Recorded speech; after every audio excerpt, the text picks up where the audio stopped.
اعوذ باللہ من الشیطان الرجیم۔ سورۃ حامیم السجدہ، آیت نمبر 39۔ بسم اللہ الرحمن الرحیم۔ ومن آیاتہ، اور اس کی نشانیوں میں سے، انک تری الارض خاشعہ، کہ آپ زمین کو جھکی ہوئی دیکھتے ہیں۔ فاذا انزلنا علیہا الماء، پھر جب ہم اس پر پانی برساتے ہیں، اہتزت، وہ حرکت میں آتی ہے، وربت، اور پھول جاتی ہے۔ ان الذی احیاها لمحیی الموتى، بلا شبہ وہ ذات جس نے اس کو زندہ کیا، وہ یقیناً مردوں کو بھی زندہ کر سکتا ہے۔ انہ علی کل شیء قدیر، بلا شبہ وہ ہر چیز پر پوری طرح قدرت رکھنے والا ہے۔ ان الذین یلحدون فی آیاتنا، بلا شبہ جو لوگ ہماری آیات سے غلط مفہوم لیتے ہیں، لا یخفون علینا، وہ ہم پر پوشیدہ نہیں ہیں۔ افمن یلقی فی النار، بھلا وہ شخص جو جہنم میں ڈالا جائے، خیر، زیادہ بہتر ہے، ام من یأتی آمنا یوم القیامہ، یا وہ جو قیامت کے دن امن امان سے آئے گا۔ اعملوا ما شئتم، تم جو چاہو کرو، انہ بما تعملون بصیر، بلا شبہ تم جو کچھ بھی کر رہے ہو اللہ اسے خوب دیکھنے والا ہے۔ ان الذین کفروا بالذکر لما جاءہم، یہ وہ لوگ ہیں جب ان کے پاس ذکر آیا، قرآن آیا، تو انہوں نے اس کا انکار کر دیا۔ وَإِنَّهُ لَكِتَابٌ عَزِیز، حالانکہ یہ زبردست کتاب ہے۔ لَا يَأْتِيهِ الْبَاطِلُ مِنْ بَيْنِ يَدَيْهِ وَلَا مِنْ خَلْفِهِ، جس میں باطل آگے سے نہ آ سکتا ہے اور نہ اس کے پیچھے سے۔ تنزیل من حکیم حمید، بہت زیادہ حکمت والے اور بہت زیادہ قابل تعریف رب تبارک و تعالیٰ کی طرف سے یہ کتاب نازل شدہ ہے۔ ما یقال لک، آپ سے نہیں کہا جاتا، الا ما قد قیل للرسل من قبلک، مگر وہ جو آپ سے پہلے رسولوں سے کہا جا چکا۔ ان ربک لذو مغفرۃ وذو عقاب علیم، بلا شبہ آپ کا رب معاف کر دینے والا اور عذاب دینے والا ہے۔ وَلَوْ جَعَلْنَاهُ قُرْآنًا أَعْجَمِيًّا، اور اگر ہم اس قرآن کو غیر عربی بنا دیتے، اجمی بنا دیتے، لقالوا، تو کافر کہتے، لولا فصلت آیات، اس کی آیات واضح کیوں نہیں کی گئیں۔ اعجمی وعربی، کیا یہ کتاب تو عجمی زبان میں ہو اور مخاطب عربی ہو۔ قل هو للذین آمنوا ھدی وشفاء، آپ ان سے کہیے جو لوگ ایمان لائے ہیں ان کے لیے تو یہ کتاب ہدایت اور شفا ہے۔ والذین لا یؤمنون، اور جو ایمان نہیں لائے، فی آذانہم وقر، ان کے کانوں میں ثقل ہے، بوجھ ہے، وہو علیہم عمی، اور یہ قرآن ان پر دھندلا ہی رہتا ہے۔ اولئک ینادون من مکان بعید، یہ ان لوگوں کے حال جیسا ہے جنہیں کہیں دور کی جگہ سے پکارا جا رہا ہو۔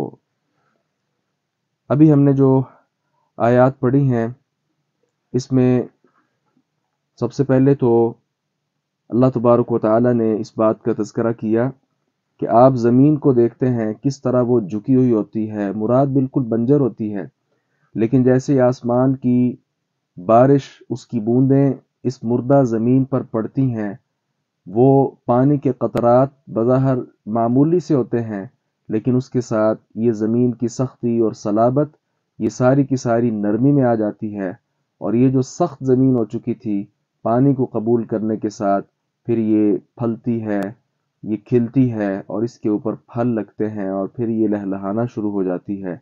تو جو رب تبارک و تعالی آپ کے سامنے ایک مردہ زمین کو، بنجر زمین کو زندہ کر دیتا ہے، تو اس کے لیے کیا مردوں کو پیدا کرنا کو مشکل ہے۔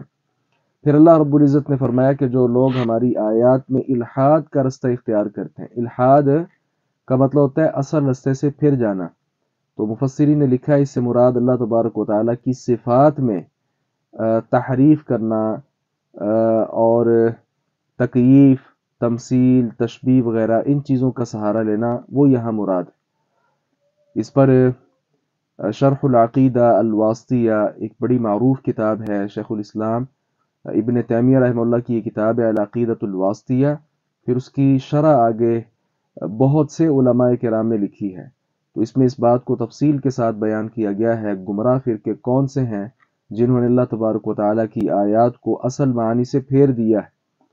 تو کتنے ہی فرق ایسے ہیں، مثال قدریہ ہے، جبریہ ہے اور خوارج ہیں، اسی طرح دیگر فرقے ہیں جنہوں نے آیات بینات کو ان کے اصل معنی سے پھیر کر کوئی اور معنی مراد لے لیا ہے۔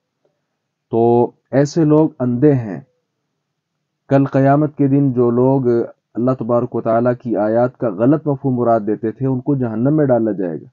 تو ایک طرف وہ لوگ جن کو جہنم میں ڈالا جا رہا ہے اور دوسری طرف وہ لوگ جو امن و امان کے ساتھ جنت میں داخل ہو رہے ہیں، کیا یہ لوگ برابر ہیں؟ اسی طرح اللہ رب العزت نے فرمایا یہ قرآن ایسی زبردست کتاب ہے، اس سے پہلے کی جو کتابیں ہیں اور بعد میں آنے والی قیامت تک جتنی کتابیں ہیں، کوئی ایک کتاب اس قرآن کا انکار نہیں کر سکتی۔ پھر نبی مکرم صلی اللہ علیہ وسلم کو تسلی دی گئی، آپ کو وہی کچھ یہ کہتے ہیں جو آپ سے پہلے رسولوں کو کہہ چکے، لہذا آپ ان کی باتوں پہ پریشان نہ ہوں۔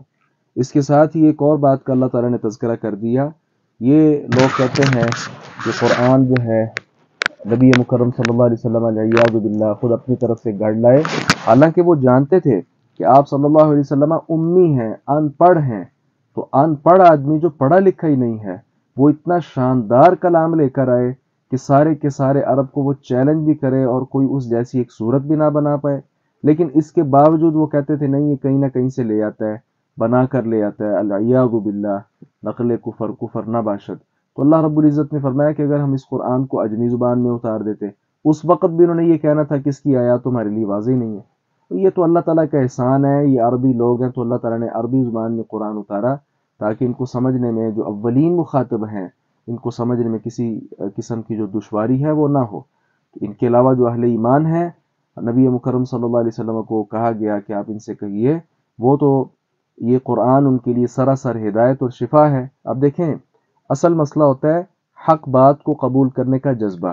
ہم یہاں بیٹھے ہوئے عجم کے اندر، ہماری زبان عربی نہیں ہے، ہم میں سے کتنے لوگ ایسے ہیں عام عربی زبان نہیں بول سکتے نہ سمجھ سکتے ہیں، لیکن الحمدللہ قرآن کے اللہ تعالیٰ نے توفیق دیکھیں دے رکھی ہے، اتنی مشکل زبان ہونے کے باوجود ہم اس کا ترجمہ پڑھ لیتے ہیں الحمدللہ، اور کسی نہ کسی آیت کا کچھ نہ کچھ ہلکا پھلکا مفہوم الحمدللہ جان لیتے ہیں۔ تو یہ ایک تڑپ ہے، شوق اور جذبہ ہے۔ تو ہم اجمی ہونے کے باوجود الحمدللہ قرآن پاک کو دیکھیں، اس کے ساتھ ہم تعلق بنائے بیٹھے ہیں۔ تو جو لوگ قرآن کو چاہتے ہی نہیں، خواہ وہ عربی ہی کیوں نہ ہوں اور اچھی سے اچھی عربی زبان بولنے والے کیوں نہ ہوں، جن کے نصیب میں ہدایت نہیں، وہ حق بات کو قبول کرنے کے لیے تیار نہیں، پھر یہ حق بات جو ہے اللہ تبارک و تعالی زبردستی تو کسی کے دل کے اندر نہیں ڈالتا ہے۔ اللہ تعالیٰ سے دعا ہے باری تعالیٰ حق بات کو سمجھنے اور اس پر عمل پیرا ہونے کی توفیق عطا فرمائے۔